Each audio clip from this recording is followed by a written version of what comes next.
Assalamu alaikum girls. So today we are going to start the new topic, and this topic is all about photosynthesis.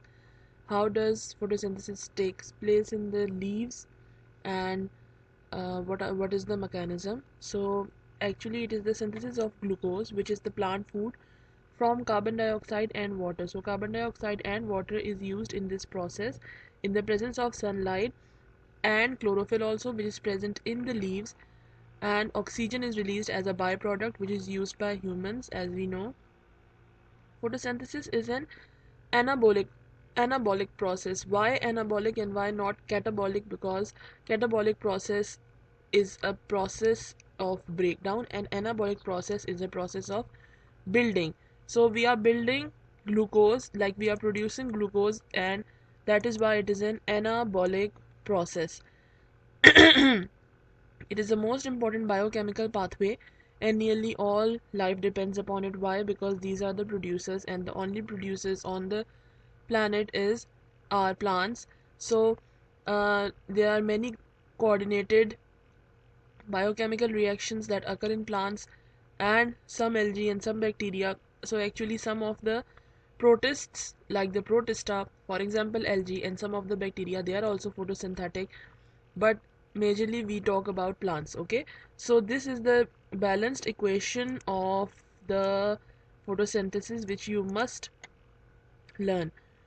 So carbon dioxide, water, and light energy in the presence of chlorophyll produces sugar, which is actually glucose, oxygen as a byproduct, and water. Okay, so intake of water and carbon dioxide. How do the plants use water and carbon dioxide? They take, these are the raw materials for photosynthesis, and they have mechanisms for the intake and transport of these raw materials. So in the presence of soil, we absorb water from the root and the root hairs through osmosis, and we have discussed osmosis in detail. So you must know how is water transported from higher concentration to lower concentration. Like the soil has water in higher concentration, and it is going to get transported to the root hairs where the water is present in low concentration, and hence the transport of water will be seen. So and then the water is transported to the xylem vessels and to the leaves. Okay, osmosis is the movement of water from a dilute solution to the concentrated one, that which means from higher concentration to lower concentration. Okay, the air, it enters through the leaves through tiny pores, and these tiny pores are known as stomata, and it reaches the air in the mesophyll cells. So the air, it enters through the leaves through stomata. Stomata are present in the are present on the lower surface of the leaves, like under the leaves. So they reach into the air spaces which are present in the mesophyll cells. This air carries carbon dioxide, and this carbon dioxide, it gets absorbed in the water which is present in the mesophyll cells. So the carbon dioxide is now present in the mesophyll cells. Mesophyll cells are also present in the leaves. Stomata cover only 1 to 2% of the leaf surface, but they allow much air to pass through them. So as we know, the stomata are present under the leaf, but they are not they are not high in number, but they have maximum capacity of functions. So their function is higher, but their quantity is low. 1 to 2% of the leaf surface only consists of stomata.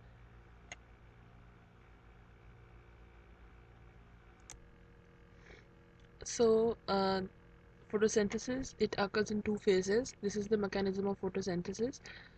In the first phase, the light energy is captured, and it is used to make light energy is captured, so it means that it will be done in the daytime.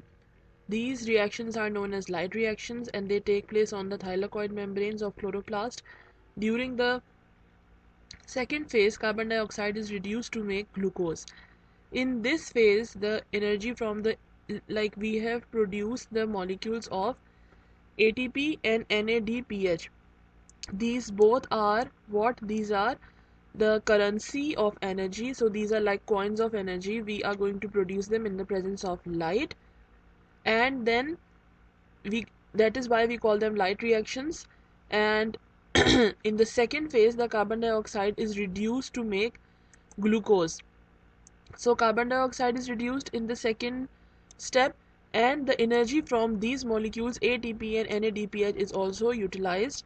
Since these reactions do not use light, they are known as dark reactions. The dark reactions take place in the stroma of the chloroplast. So both of the reactions take place in the chloroplast, but the light reactions are going to take place in the thylakoid membranes of chloroplast, and the dark reactions in the stroma of the chloroplast. So see, first of all, you can divide these two in the presence in two different types of reactions as we have studied. The first one is the light reactions and the second one is the dark reactions. Okay, so what happens? We are going to use the water and light, and we are going to release oxygen. Understand?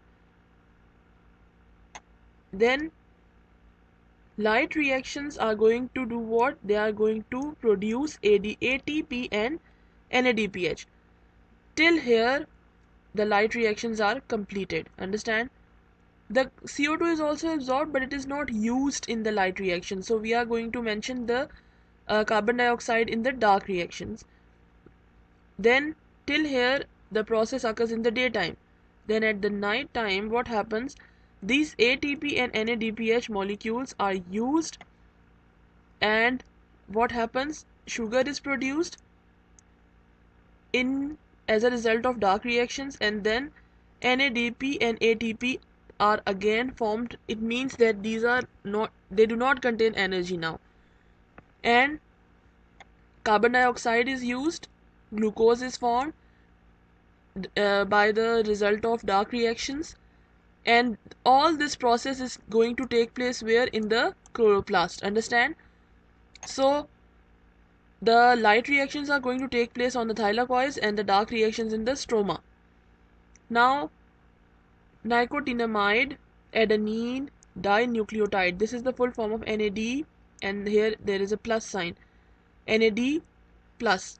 It means nicotinamide adenine dinucleotide is a coenzyme that takes electrons and hydrogen ions and is thus reduced to NADH.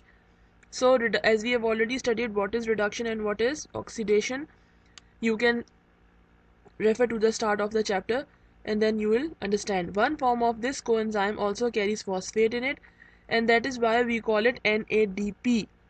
So one is NAD, okay, which is nicotinamide adenine dinucleotide, then NADP, the same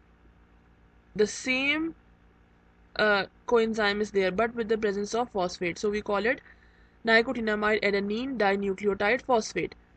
Third one is NADH, and this is the form when it is going to take electron and gets reduced, and then yes, electron and hydrogen ions both, it is going to take both, get reduced, and then it will become NADH. Why? Because see, here the positive sign is there, it is going to take hydrogen also and electron also, so the positive sign is removed.